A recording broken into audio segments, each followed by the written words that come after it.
What's going on, everyone? So in today's video, I'm going to be covering just step-by-step how to play college golf. So if you're new to the process, maybe you want to play college golf, maybe you have a junior golfer who wants to play college golf, I'm just going to be walking you through step-by-step how to figure out where you need to be going, what you need to do to get there, and kind of like what those steps look like, because there's a lot of misinformation out there about needing to go to camps or needing to do all this different stuff on social media or sending out emails and all that kind of stuff.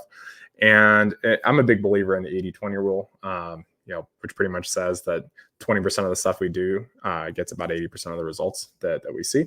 And so that's kind of the process that I like to follow. And that's what I'm going to walk you guys through in today's video. So if you enjoy stuff like this, go ahead and subscribe to the channel if you want to see more stuff like it. And if you like this video specifically, then please go ahead and leave a like. It helps push it out there in the algorithm here. So let's go ahead and jump right into it, shall we? So the first thing that you want to do is you want to understand that rankings are huge when it comes to playing college golf. You can't just go play at your high school and expect that you're going to go and get seen. That's just not a reality in today's world. And so that's the first thing that you really want to keep in mind here. So which ranking specifically? I recommend Junior Golf Scoreboard. So if you're following this video and you want to just guarantee that this works for you, use Junior Golf Scoreboard as your metric here. The next thing you want to kind of define here is, where do you want to go to school? Because it could be as broad as just any Division I. It could be any college at all. You want to get it as clear as possible with this, because that's going to help you set your goals and it's going to help you get through the rest of this here. So if you go to Junior Golf Scoreboard, your rankings and honors, college signings, you can actually see which programs are recruiting which players and what level of golf they're playing. And so we'll talk about the scoring differential in a second here. And it'll also show you where the player is ranked in their class and what division that program that recruited them is in. And so you can go through this and say, well, I want to play Division I. What gives me the highest probability to do that? What level do I have to be? Or maybe you're okay with Division III, or maybe you want a particular school. Regardless, is you want to figure out where you want to go and what's kind of your average that you need to get to. Now, for the sake of this video, I'm going to talk about Division I, since that's what the most kids that come to me are looking for help with. And it's really what I recommend that you do if you are not sure. If you're starting off early, ideally I like to start working with kids when they're around 10. So if you're in that kind of range and you have a lot of options, I encourage you to aim high. That's where I'm going to be starting from. So my kind of average here that I like to look at is about 150. So if I can get a player ranked 150th in their class, if they can get to a scoring differential of -2.5, it gives them a very high probability of not just playing Division I, but also playing Division I at a program that you've heard of before. There's all sorts of Division I programs here, but a lot of you guys probably don't know about all of these programs here. So we want to play at something that we've heard of before. When we think about Division I programs, we want to play at something pretty solid. This is how you're going to find that out. So this is step one. And this is something every one of you guys can do. Just pull up your browser and go ahead and do this. You don't have to pay for anything. It's really, really simple.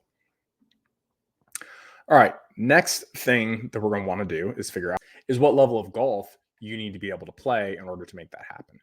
All right. So the next thing we need to be able to do is figure out what level of golf you need to be able to play in order to make that happen. So hopefully you recall the scoring differential that I just talked about here. We can go back to it and say this number here. So whatever school you wanted to go to, there's a scoring differential. I'm going to be looking specifically at negative roughly 2.5 or 3, somewhere in that ballpark. What does it take to do that? Well, we're going to go ahead here. This is going to be stuff that you probably aren't going to have access to, but this is just so you have reference and kind of get over that hurdle here. So I'm going to go ahead and look at the kids in the class of 2025, just so you guys can have a reference point here. This is going to be closest to them. And we're going to go ahead and see about -2.5 right here. So this is just randomly picked. So we're going to see scoring average of 74, a little bit over 74. We're going to see golf courses that we're playing at about 6,800 or 7,000 yards. And those tournaments that they're going to be playing in are going to be pretty solid events. We're going to see AJGA, US Junior, AJGA, Scott Robertson. These are all high quality events that you want to be playing in, especially once you get to kind of that elite level. And so I'll do other videos, and I do have other videos posted where I talk about kind of how to work through those tournaments. Because obviously, if you're 11, you can't play in AJGA, so you're not going to go play in the US Junior most likely. And so there's a way to work your way through that. But I just want to give you guys a perspective of where are we trying to get to? Like, what's our end goal here? Because if we have clarity on that, then we can really start to make better decisions about what we're doing in the process. For example, if you get to a point where you have a scoring average of 74, and I'll show you how to measure that in a second, but your scoring differential is like 2, well, then you know you need to play harder golf courses, right? And so then that's a problem that's, solvable, right? And you could say something like, okay, well, we need to go and play in, I don't know, AJGAs, which is not that. Don't take that as like a blanket thing of like only playing AJGAs or AJGAs are always great. It's just an example here. Let's say you have a scoring average 74 and scoring differential of 2 instead of -2. Well, then you need to play in harder events. And so you can make decisions about how to do that, which events to play in. Maybe you don't need to play in that one golf course that's 6,000 yards that has a course rating of 68. Maybe you skip that one and you focus in on the harder events, and you use that to bring that scoring differential down. And you might have a problem in your game where you have to hit the ball further off the tee, or your long irons have to become more proficient because you're playing a longer golf course. Those would be kind of the scenarios that would likely happen. But once you've got that, you kind of know, okay, cool. Our target is 74-ish. My kind of general rule of thumb is 72 to 74 is the range that I want you to shoot for if you're wanting to play Division I golf. If you want to play Division III, it's probably closer to about 77. And probably a scoring differential of like somewhere between 1 and -1 is going to be really, really solid for Division III. So that's kind of how to be thinking this through. So again, recap the first 2 steps.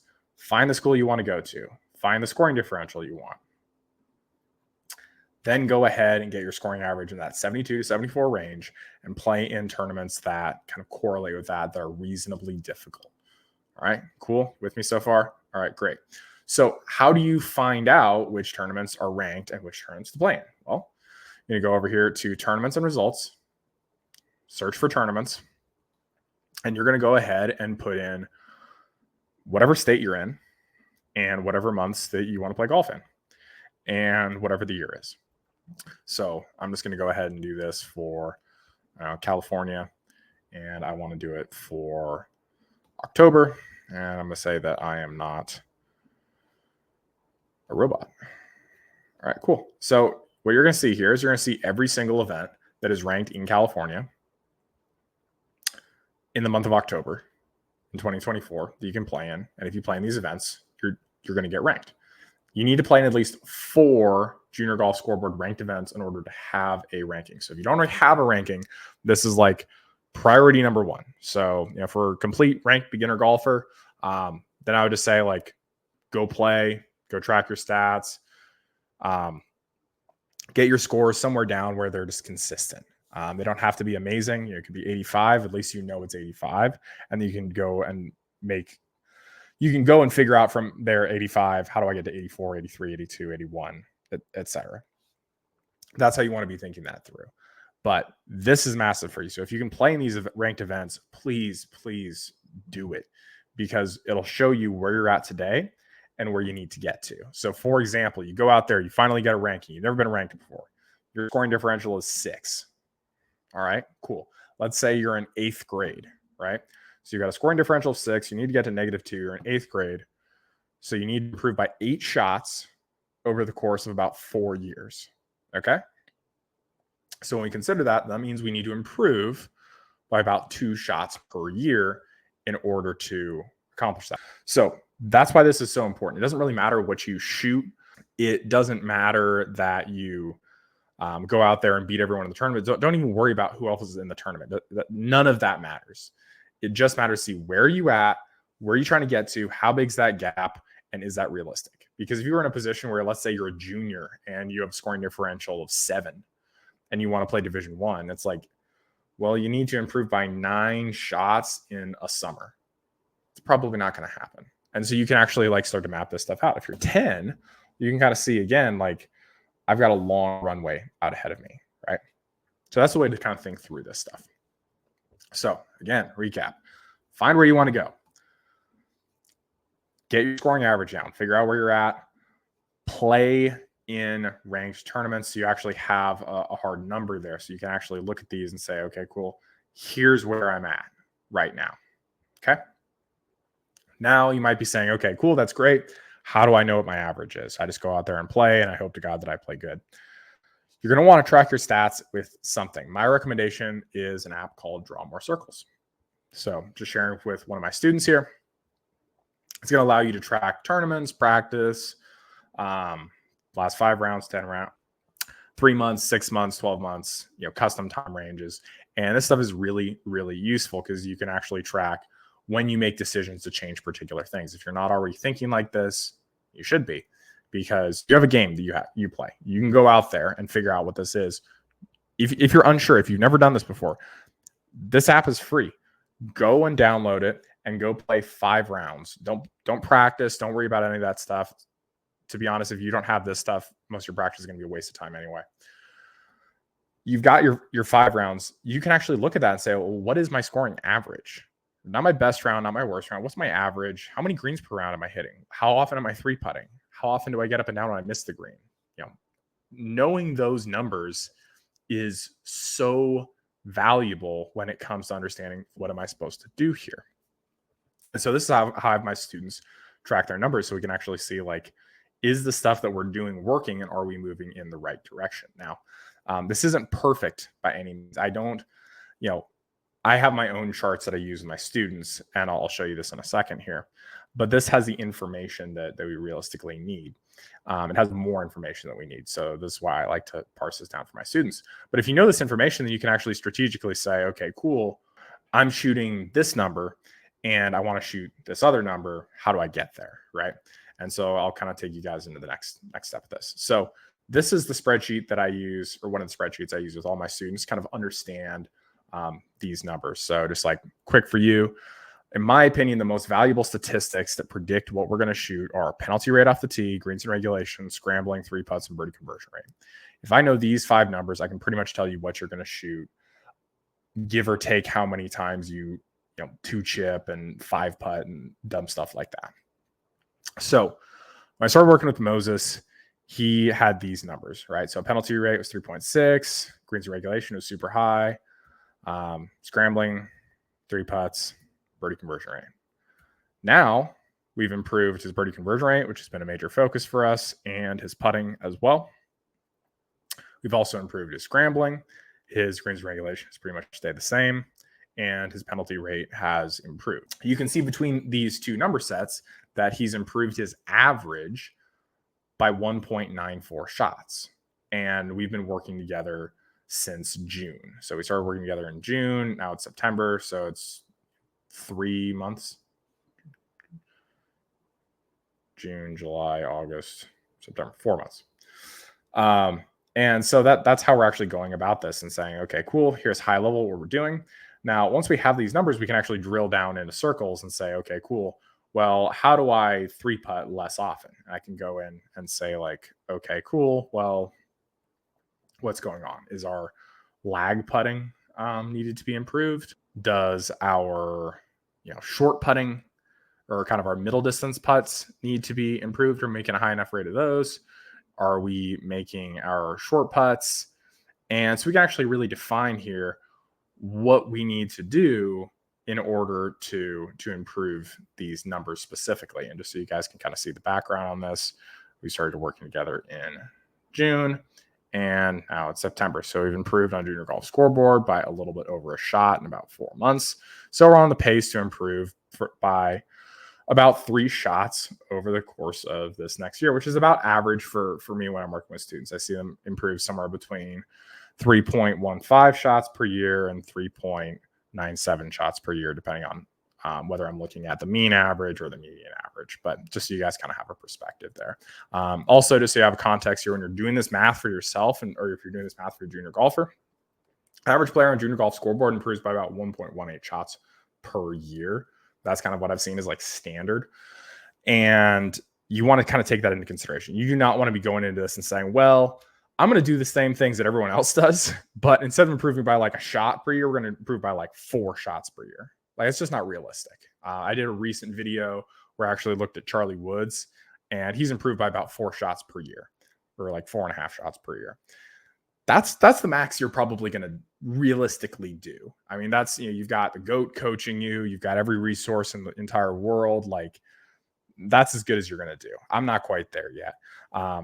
But that's the way you want to be evaluating this stuff. So if you look at your stuff and you're like, hey, well, if we only improve by, a shot for the next 3 years, we're going to play Division I golf.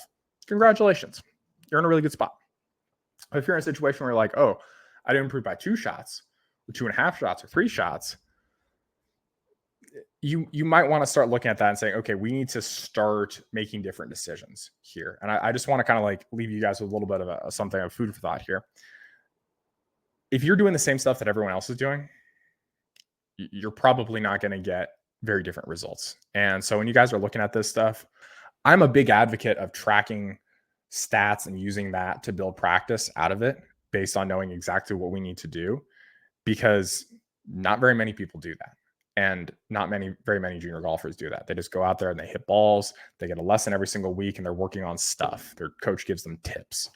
And in my opinion, and just kind of like watching what people spend on lessons and the results that they get, I just don't think that that's that valuable. I don't think it's a great allocation of resources. That's why I do this with my students, and they get outsized results compared to whatever is normal. And so when you're looking at this, if you're looking at this and saying, hey, we've got these major holes, we don't know what these measurements are, we don't know how to apply this stuff, we don't know how to put it into practice, we don't know the right drills to do, then that's something you need to look at. And if you're not getting the results that you want, that's the first place to go. Because if you don't have the drills, if you don't have the stats, how are you supposed to go into a lesson and say, well, we need to get better at this? You don't even have the first place to start. You're just going to go hit balls and you're not really going to accomplish anything. And so this is why this stuff is so important. This is why I harp on it all the time. So for you guys watching this video, hopefully this makes sense. Number one, you can understand, okay, we want to play college golf. Here's where we want to go. Here's what we need to do. Here's how to get ranked. Here's how to track those numbers. Here's the main metrics to look at. But if you really want to take this to the next level and you want to get help, you want to have someone in your corner actually guiding you through this process that's done this over and over and over again, and actually just have it built out where you know exactly what you need to focus on, exactly what stats to be looking at, and really just exactly what to do in your practice, down to the drill, down to how long the drill should take, how to adjust that over time. If you want help with that, click the link below this video. I'll have a link where you can book a call with me where we just talk it through and look at your junior golfer specific situation. And if they're in a position to play college golf, then we'll talk that through. If they're not, you'll know ahead of time. And yeah, it'll just help you a lot in this process of trying to understand, like, okay, what do we need to do? What's that entail? And how much is all that going to cost? So hopefully this video is helpful for you guys and just kind of understanding big picture, what you need to do, what the pieces are, and then kind of how you can start to manipulate those variables. So I'll see you guys in the next one.